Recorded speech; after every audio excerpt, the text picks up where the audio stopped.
Picture this. You're a first-time traveler, fresh off a flight from New York to Frankfurt. You step off the jet bridge into one of Europe's biggest airports, and within 5 minutes, everything you thought you knew about how airports work falls apart. There's a lounge across from your gate, where people are openly smoking, indoors.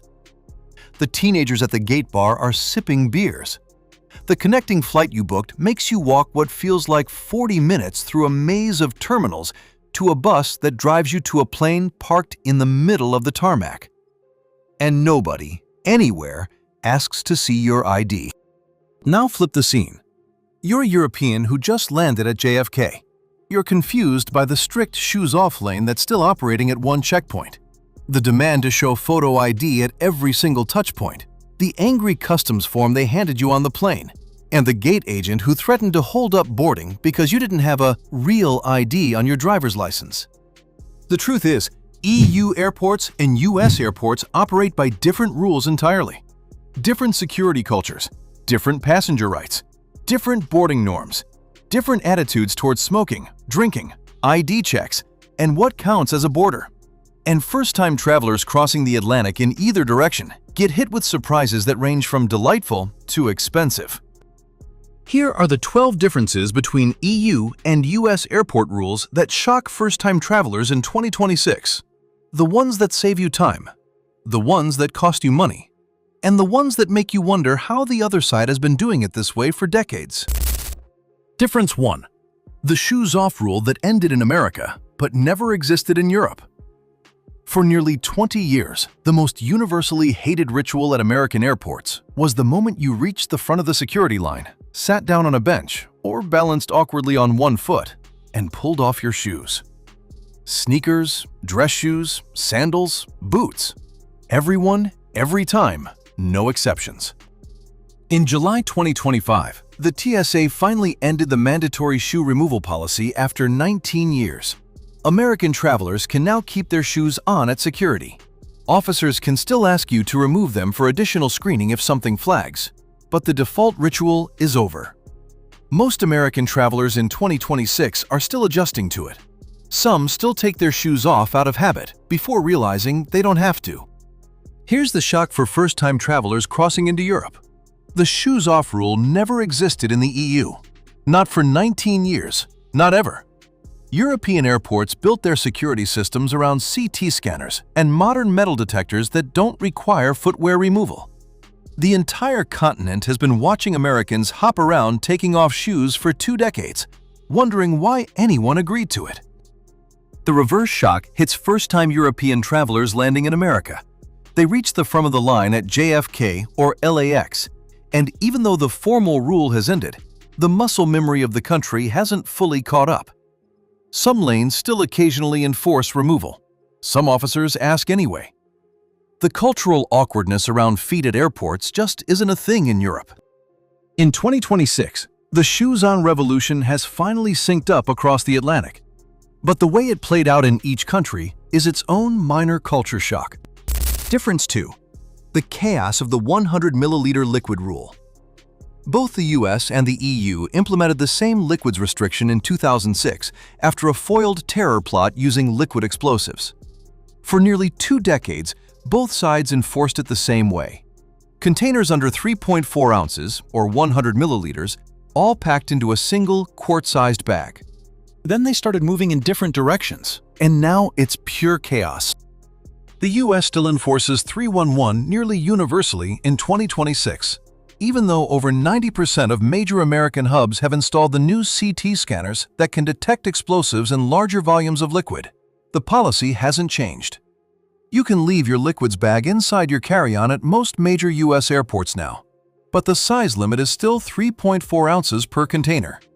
The Department of Homeland Security has hinted at relaxing the rule for years, but as of 2026, no nationwide change.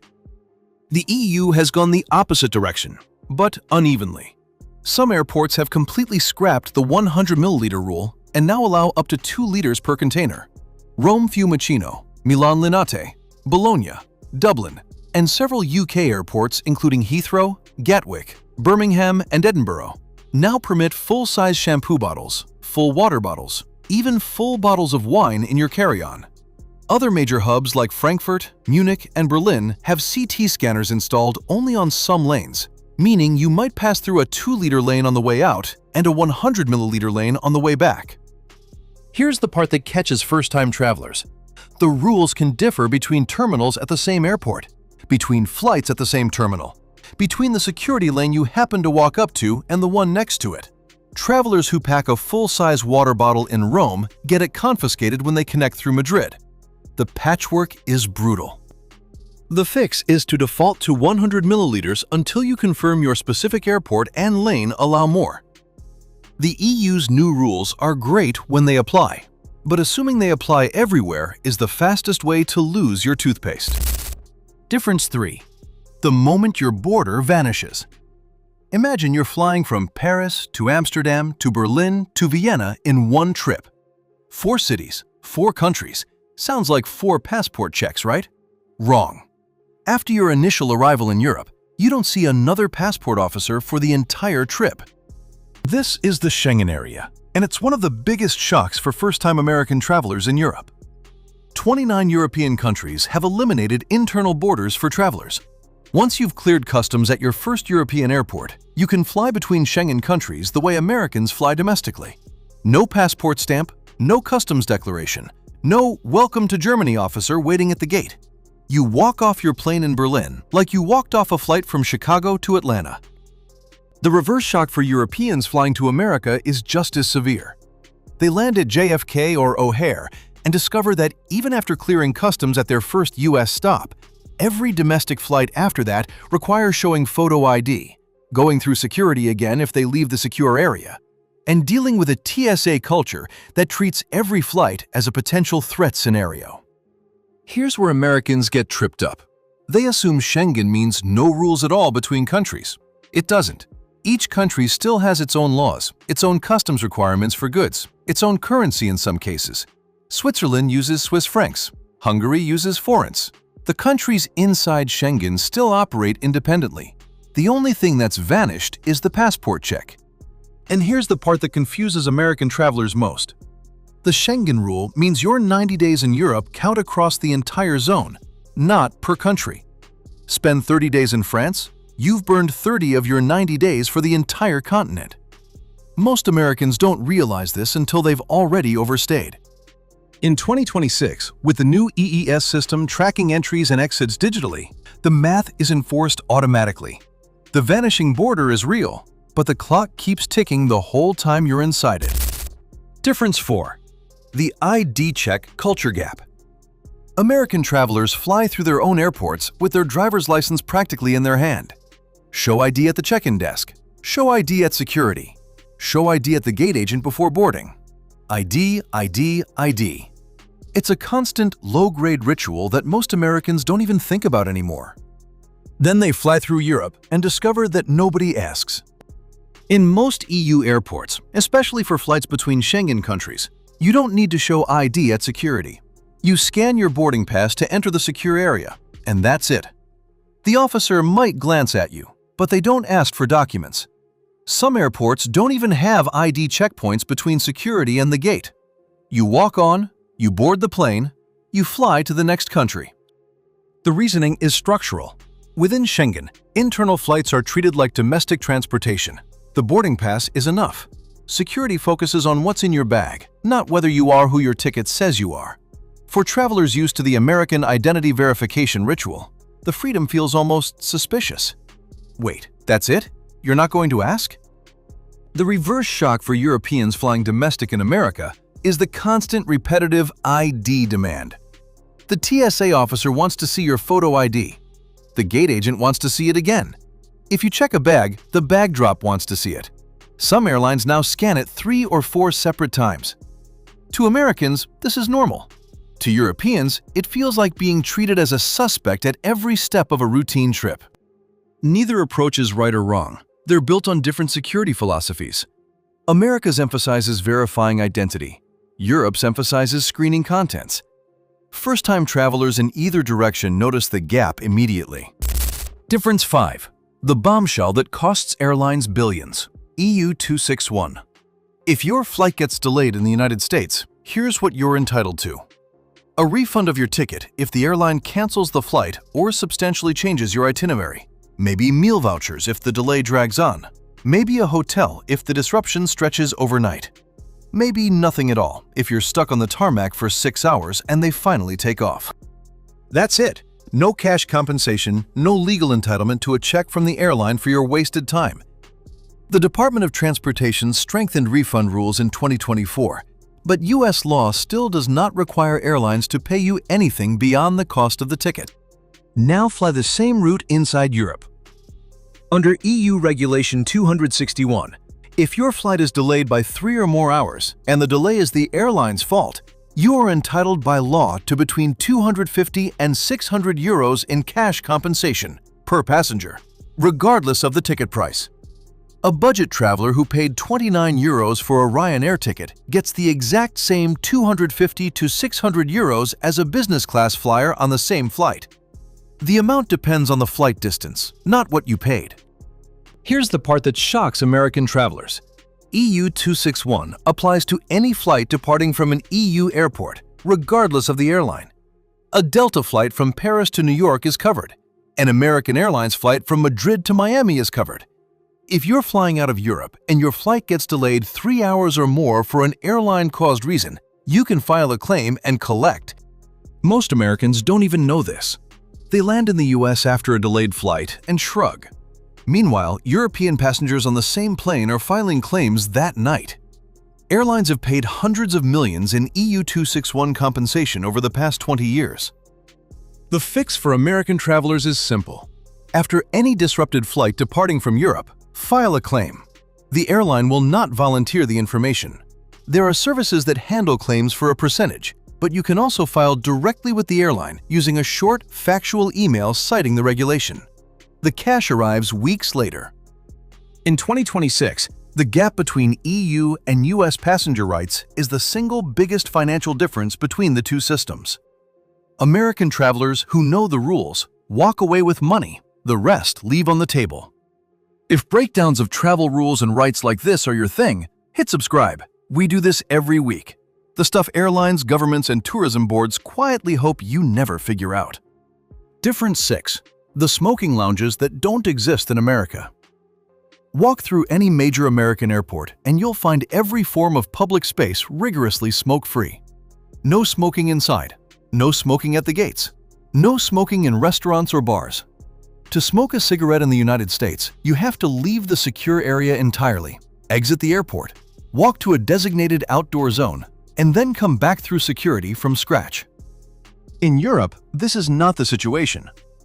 Many EU airports still maintain indoor smoking lounges, sealed rooms with ventilation systems where smokers can light up between flights without leaving the secure area. Frankfurt, Munich, Vienna, Madrid, and many others have them. Some are tiny and grim, designed to be unpleasant enough that travelers don't linger. Others are functional, even comfortable, with seating and air filtration. For first-time American travelers in Europe, walking past an indoor smoking lounge is a genuine culture shock. The smell drifts into the corridor. People are openly puffing inside the airport, behind glass walls in 2026. It looks like a scene from a 1970s travel documentary. The reverse for European smokers landing in America is the brutal reality that they're now stuck. A 6-hour layover at Atlanta means 6 hours without a cigarette, unless they leave the secure area, walk outside, and re-clear security before boarding. Neither approach is wrong. They reflect different cultural attitudes toward public smoking that have been diverging for decades. The United States went hard on smoke-free public spaces in the 1990s and 2000s. Europe followed in many domains, but kept airport smoking lounges as a practical compromise. In 2026, this remains one of the most visceral, immediate differences a first-time traveler notices the moment they step into the wrong terminal. Difference 7. The 18-year-old at the airport bar. In the United States, the legal drinking age is 21. This is enforced uniformly across every state, every restaurant, every bar, every airport lounge. A 19-year-old American serviceman returning from deployment can't legally buy a beer in his own country's airport. In Europe, the drinking age in most countries is 18, and in some, it's lower.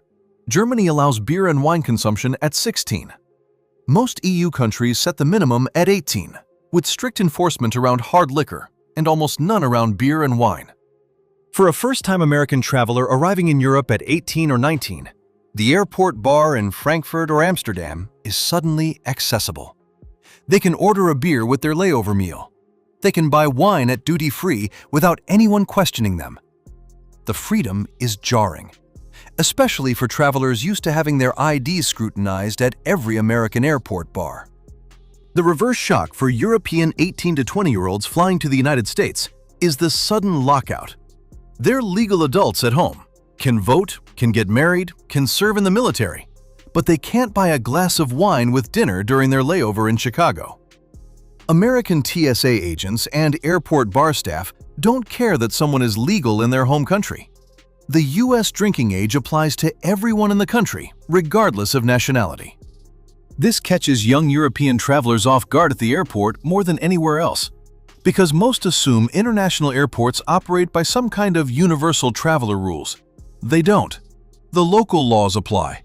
And a 19-year-old buying a beer at JFK is breaking the law, no matter what country issued their passport. Difference 8. The bus boarding ritual that confuses every American. American airports operate on a relatively simple model. You arrive at your gate. The plane is parked at that gate.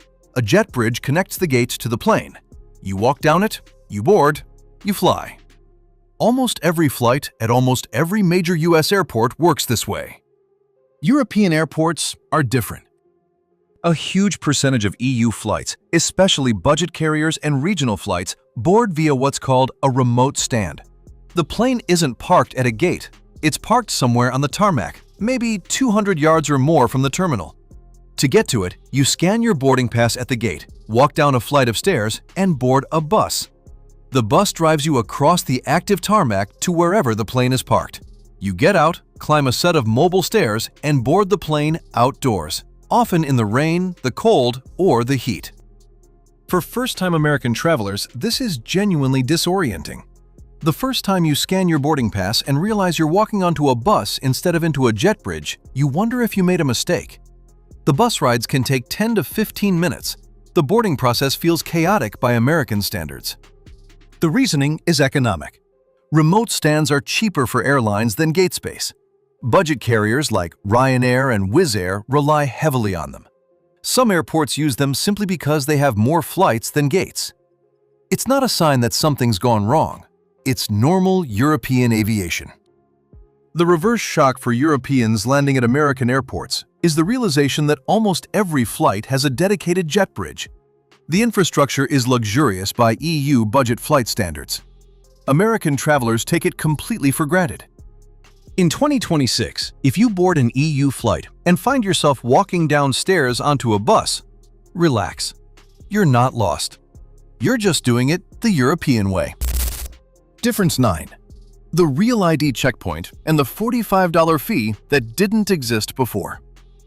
The United States rolled out Real ID enforcement on May 7, 2025. As of February 1, 2026, American travelers without a Real ID compliant license or a valid passport face a $45 Confirm ID fee at the security checkpoint. The fee covers a 10-day verification period, and the process can take up to 30 minutes. A Real ID compliant license has a small star symbol in the top corner. If your driver's license doesn't have it and you don't have a U.S. passport on you, you're now paying for the privilege of getting through security. The fee is non-refundable. It's not a one-time deal. It's per trip, period. This is one of the strangest things in international airport rules to first-time European travelers. They look at the situation and try to understand. You're a U.S. citizen. You have a valid U.S. driver's license. You're flying domestically inside your own country, and you have to pay $45 to your own government security agency to verify your own identity. Most European countries handle internal ID with a national identity card or a passport. There's no separate compliance level you need on top of normal documents. The idea that a perfectly valid driver's license could fail to qualify for domestic flights and that the solution is a fee is genuinely foreign to the European mindset. The fix for American travelers is simple.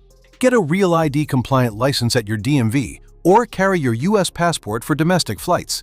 The $45 fee at the checkpoint is purely a penalty for not preparing. Difference 10. The connecting flight rescreening trap that catches Americans constantly. American travelers connecting between U.S. flights walk through their connecting airport without going back through security. Land in Atlanta. Walk to your next gate. Board your second flight. The secure area is one continuous zone. In Europe, this isn't always how it works. Many EU airports require connecting passengers to exit the secure area, go through passport control, and then re-clear security before boarding the second flight.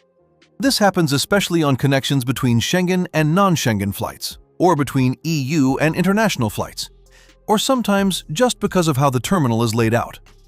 Here's where it catches Americans.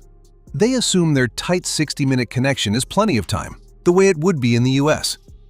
They land at Frankfurt or Charles de Gaulle, walk off their plane, and discover they have to clear immigration, walk through what feels like a small city to reach their next terminal, then rescreen for security, including the dreaded liquid check. The 60-minute connection becomes impossible. The tight schedule that worked in Atlanta or Dallas turns into a missed flight in Europe. The fix is to build longer connections in EU airports than you would in the US. 2 hours minimum for major connections. 3 hours if your itinerary involves changing terminals or transitioning between Schengen and non-Schengen flights. The cheap ticket with a 70-minute layover in Frankfurt isn't a deal if you miss the connecting flight. In 2026, the European connecting flight is its own special challenge that American travelers consistently underestimate. Difference 11. The gate announcement timing difference that drives Americans crazy. American airports show your gate number the moment your flight goes on the departure board, hours before takeoff, sometimes the day before. Travelers can plan their walk, find food, settle in near the gate, knowing exactly where they need to be. European airports often don't.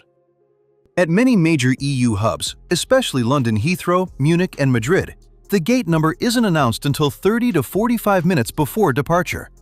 The departure board shows your flight, but the gate column reads "Wait" or simply doesn't display. Travelers congregate in central areas, watching the screens, ready to sprint to whichever gate gets announced. For first-time American travelers, this is genuinely stressful. Their domestic instinct is to find the gate first, then handle everything else.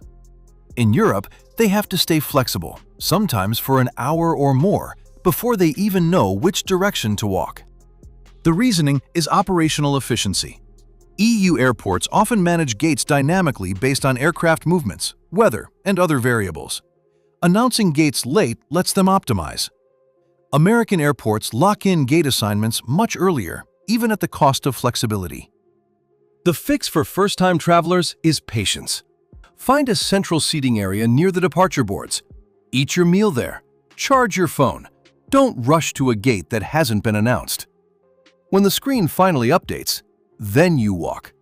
Trying to outsmart the system by guessing the gate based on past patterns rarely works in Europe. Difference 12. The duty-free liquid trap that ruins the perfect bottle of wine. Here's the scene. You're at Charles de Gaulle, and you found the perfect bottle of Bordeaux at the duty-free shop. The clerk seals it in a STEB bag, gives you the receipt, and assures you it's safe to take on the plane. You feel like you've beaten the system. Full bottle of liquid, legally, in your carry-on. Then you connect through Atlanta or JFK to your final destination, and TSA confiscates it. Here's the trap that catches first-time American travelers in Europe. The EU's duty-free system allows you to carry sealed liquid purchases through security on any flight that originates in the EU. The STEB bag is recognized as tamper-proof. As long as the bag stays sealed and the receipt stays with it, you're allowed to board with the bottle, even though it's well over 100 milliliters. But that recognition only applies within the EU and on direct flights to non-EU destinations. The moment you connect through a US airport, TSA's rules take over. American security treats your sealed STEB bag the way it treats any other liquid container. If it's over 3.4 ounces, it's getting confiscated, no matter what stamp or seal it carries. The same trap exists in reverse for Europeans buying duty-free in the US and connecting through Asia or back through Europe. The home country rules apply at the home country security. The connecting country's rules apply when you rescreen.